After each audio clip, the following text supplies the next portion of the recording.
Hello viewers, কেমন আছো তোমরা? আশা করি ভালোই আছো। তো আমি আজকে চিতল মাছের মুইঠা বানাবো। তো তার জন্য দেখো আমি এই যে মাছগুলোকে এইভাবে পিস করে নিয়েছি, করে হালকা একটুখানি ভেজে নিচ্ছি। এখন ভেজে নিয়ে তারপর আমি মাছগুলো ছাড়িয়ে আমি এরকম একটা ডো বানিয়ে নিব। একটু ময়দা, একটু পেঁয়াজ কুচি, তারপর একটু হলুদ লবণ দিয়ে ভালো করে ডো বানিয়ে এরকম আবার একটুখানি ডোগুলোকে ভেজে নিলাম।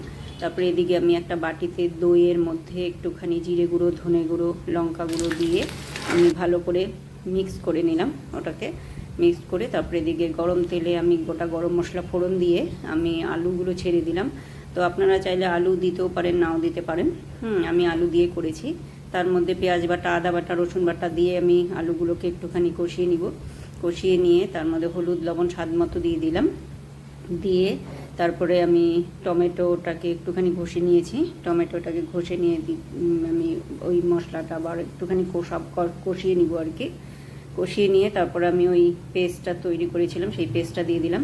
দিয়ে ওই পেস্টটাও একটুখানি ভালো করে মাখা মাখা করে নিয়ে তারপরে আমি গোটা গরম মশলার গুঁড়ো ছড়িয়ে দিব। দিয়ে আমি হালকা একটুখানি জল দিয়ে দিলাম, অল্পটুকু।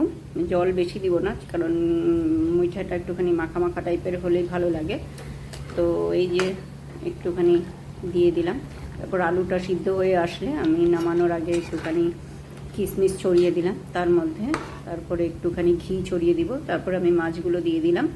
তো মুইঠাটা খুব একটা বেশি হয়নি জন্য ওই জন্য আমি একটুখানি মাছের পিসেও দিয়ে দিলাম। আপনারা শুধু মুইঠা দিয়েও করতে পারেন। তো এই যে পিসও দিয়ে দিয়েছি, আর এই যে মুইঠাগুলোও দিয়ে দিলাম। দিয়ে নামানোর আগে ঘি দিয়ে একটুখানি ব্যাস হয়ে যাবে। তো তোমরা কে কীভাবে বানাও আমাকে একটু জানিও। তো আমি এইভাবেই বানালাম। তো খেতে ভালোই হয়েছিল। তো তোমরাও ট্রাই করতে পারো। আর তোমরা কে কীভাবে বানাও আর কি আমাকে জানিও একটুখানি।